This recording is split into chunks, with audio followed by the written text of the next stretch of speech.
আজকের এই বিশেষ এক্সপ্লেনারে স্বাগত জানাচ্ছি। আজ আমরা মুঘল সাম্রাজ্যের প্রায় ৩০০ বছরের দীর্ঘ ইতিহাসকে একটু অন্য চোখে দেখব, বিশেষ করে নীতি প্রণয়ন আর রাষ্ট্র পরিচালনার দৃষ্টিকোণ থেকে। কিভাবে একটা সিস্টেম বা প্রাতিষ্ঠানিক কাঠামো বছরের পর বছর টিকে থাকে, আর শেষ পর্যন্ত কিভাবে একটা সুপ্রতিষ্ঠিত ব্যবস্থার পদ্ধতিগত পতন বা সিস্টেমিক ফেইলিওর ঘটে, তার একটা দারুণ কেস স্টাডি হল এই মুঘল রাষ্ট্র। আচ্ছা, চলুন তাহলে মূল আলোচনায় যাওয়া যাক। নীতি বিশ্লেষক এবং রাষ্ট্রবিজ্ঞানীরা একটা সাধারণ প্রশ্ন প্রায়ই করে থাকেন: কিভাবে একটা দুর্দান্ত সামরিক বাহিনী শুরুতে অভাবনীয় স্থিতিশীলতা অর্জন করে এমন একটা সমৃদ্ধ রাষ্ট্র গড়ে তোলে, যা পরে নিজের ভারী তাসের ঘরের মতো ভেঙে পড়ে? রাষ্ট্র পরিচালনার কৌশল বা স্টেটক্রাফট বোঝার জন্য ঐতিহাসিক সাম্রাজ্যগুলো নিয়ে ঘাটাঘাটি করলে এই প্রশ্নটা বারবার ফিরে আসে। আর মুঘল সাম্রাজ্যের উত্থান পতনের ইতিহাস ঠিক এই রহস্যেরই উত্তর দেয়। আমাদের আজকের আলোচনার কাঠামোটা বেশ সহজ। পুরো বিষয়টাকে আমরা ৪টা ধাপে ভাগ করেছি। ১. মুঘল রাষ্ট্রের উৎপত্তি। ২. ঐক্যীকরণ ও প্রাতিষ্ঠানিক স্থিতিশীলতা। ৩. সাম্রাজ্যিক ক্ষমতার চূড়ান্ত শিখর। এবং ৪. পদ্ধতিগত পতন ও বিলুপ্তি। তো শুরু করা যাক প্রথম পর্ব দিয়ে, মুঘল রাষ্ট্রের উৎপত্তি। শুরুতেই একটা চমকপ্রদ ব্যাপার লক্ষ্য করা যাক। এই সাম্রাজ্যের শেকড়, এই রাষ্ট্র কাঠামোর উৎপত্তি হয়েছিল মূলত ভূ-রাজনৈতিক পালাবদল এবং সামরিক উদ্ভাবনের হাত ধরে।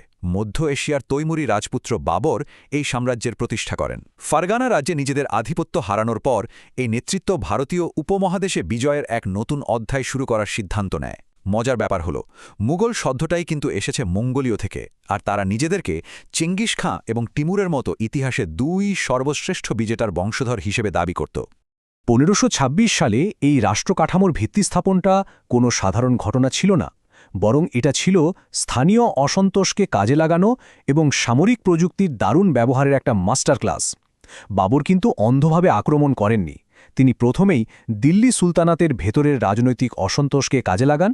এরপর পানিপথের প্রথম যুদ্ধে ইব্রাহিম লোদির বিপক্ষে নিয়ে আসেন তুলনামূলকভাবে ছোট কিন্তু অত্যন্ত দক্ষ একটা সেনাবাহিনী, যাদের তুরুপের তাস ছিল উন্নত আর্টিলারি বা কামানের ব্যবহার। এবার আসা যাক দ্বিতীয় পর্বে, একত্রীকরণ ও প্রাতিষ্ঠানিক স্থিতিশীলতা। কারণ শুধু যুদ্ধ জিতলেই তো হয় না, আসল চ্যালেঞ্জটা হল শাসন করা। ঠিক এখানেই তৃতীয় শাসক আকবর দ্য গ্রেট দৃশ্যপটে আসেন। তার আমলেই এই বিখণ্ডিত ভূখণ্ডটা সত্যিকারের একটা স্থিতিশীল প্রাতিষ্ঠানিক কাঠামোতে পরিণত হয়েছিল। একজন পলিসি এক্সপার্টের চোখে আকবর শুধু একজন সম্রাটই ছিলেন না, তিনি ছিলেন একজন অসামান্য রাষ্ট্রনায়ক।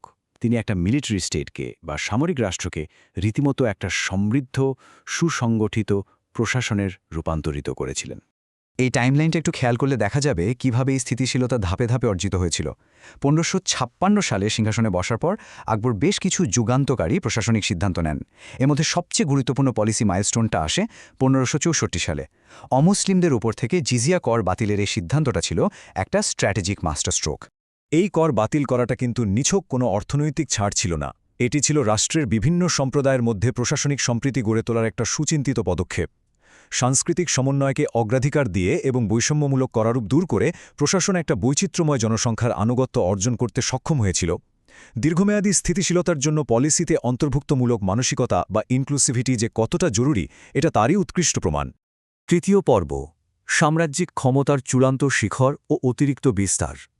এই স্থিতিশীলতার ভিত্তি একদিকে যেমন বিপুল সম্পদের যুগের সূচনা করেছিল, ঠিক তেমনি আবার সাম্রাজ্যের ওভারস্ট্রেচ বা অতিরিক্ত বিস্তারের বীজও বুনে দিয়েছিল।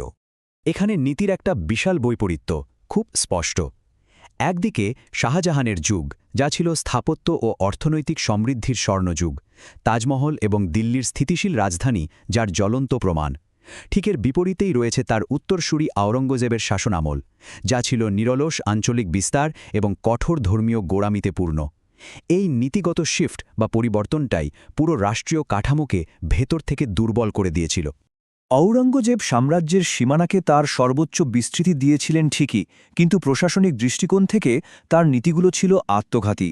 তার কঠোর শাসনতান্ত্রিক নীতি এবং অবিরাম যুদ্ধবিগ্রহ সাম্রাজ্যের প্রাতিষ্ঠানিক পতনকে রীতিমতো ত্বরান্বিত করেছিল। বিশেষ করে ১৬৭৫ সালে শিখ গুরু তেগ বাহাদুরকে মৃত্যুদণ্ড প্রদানের মতো সিদ্ধান্তগুলো প্রান্তিক গোষ্ঠীগুলোর সাথে দ্বন্দ্ব মারাত্মকভাবে বাড়িয়ে তোলে।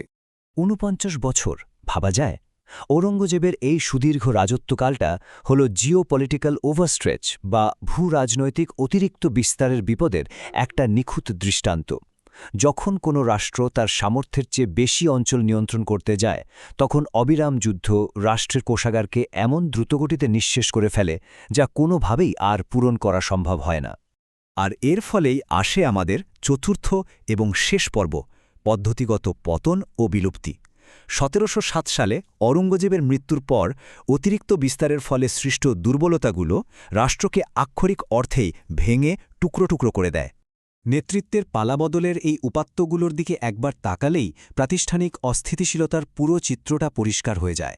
লক্ষ্য করলে দেখা যায়, প্রথম ১৮০ বছরে যেখানে মাত্র ৬ জন গ্রেট মুঘল অত্যন্ত দক্ষতার সাথে দীর্ঘ সময় ধরে শাসন করেছেন, সেখানে পরবর্তী মাত্র ১৫০ বছরে ১০ জন দুর্বল শাসকের অত্যন্ত দ্রুত এবং বিশৃঙ্খল পালাবদল ঘটে।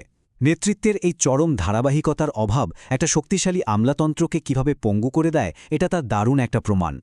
এই বিশাল সাম্রাজ্যের পতন কিন্তু রাতারাতি বা কোনো একক কারণে হয়নি। এর পেছনে ছিল একটা মাল্টিফ্যাক্টোরিয়াল বা বহুমাত্রিক চেইন রিঅ্যাকশন। দুর্বল প্রশাসনিক কাঠামো, সাধারণ মানুষকে কোণঠাসা করে ফেলা ভারী করারোপ এবং মারাঠা, রাজপুত ও শিখদের মতো আঞ্চলিক শক্তিগুলোর সুসংগঠিত উত্থান এর জন্য সরাসরি দায়ী। এর সাথে গোদের ওপর বিস্ফোরার মতো যোগ হয়েছিল ব্রিটিশ ইস্ট ইন্ডিয়া কোম্পানিকে বাণিজ্যের অধিকার প্রদানের মতো মারাত্মক একটা কৌশলগত ভুল।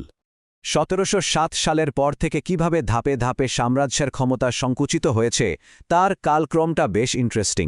১৭৮৫ সালে মারাঠাদের কাছে দিল্লির পতন প্রমাণ করে যে সাম্রাজ্যের কেন্দ্রবিন্দু আর মুঘলদের নিয়ন্ত্রণে ছিল না। অবশেষে ১৮৫৭ সালের সিপাহী বিদ্রোহের পর ব্রিটিশ ইস্ট ইন্ডিয়া কোম্পানির দ্বারা এই সাম্রাজ্যের আনুষ্ঠানিক এবং চূড়ান্ত বিলুপ্তি ঘটে। পরিণতি কতটা মর্মান্তিক হতে পারে তা শেষ মুঘল সম্রাট বাহাদুর শাহ জাফরের দিকে তাকালেই বোঝা যায়। ১৮৫৭ সালের মধ্যে একসময়ের অপ্রতিরোধ্য এই রাষ্ট্রীয় শক্তি শুধুমাত্র দিল্লির লালকেল্লার প্রাচীরের ভেতরেই একটা নামমাত্র ক্ষমতায় সীমাবদ্ধ হয়ে পড়ে। আর পুরো এই মহাকাব্যের শেষ দৃশ্যটা ছিল ব্রিটিশদের হাতে শেষ সম্রাটের রেঙ্গুনে নির্বাসন। আমাদের এই আলোচনার একেবারে শেষে এসে একটা চিন্তার খরাক রেখে যেতে চাই। যখন প্রশাসনিক ভুলনীতি এবং ভারী করারোপ খোদ জনগণকেই রাষ্ট্রের কাছ থেকে বিচ্ছিন্ন করে ফেলে আর অত্যাবশ্যক সম্পদগুলোকে তার সামর্থ্যের বাইরে অতিরিক্ত প্রসারিত করে, তখন একটা রাষ্ট্র কিভাবে তার দীর্ঘায়ু নিশ্চিত করতে পারে? আসলে এটা পলিসি অ্যানালিস্টদের জন্য একটা চিরন্তন শিক্ষা। সম্পদের যতই প্রাচুর্য থাকুক না কেন, ভুল নীতি আর অসীম ক্ষমতার লোভ কিভাবে ইতিহাসের সবচেয়ে শক্তিশালী সাম্রাজ্যকেও নিজের ভারে ভেঙে পড়তে বাধ্য করে।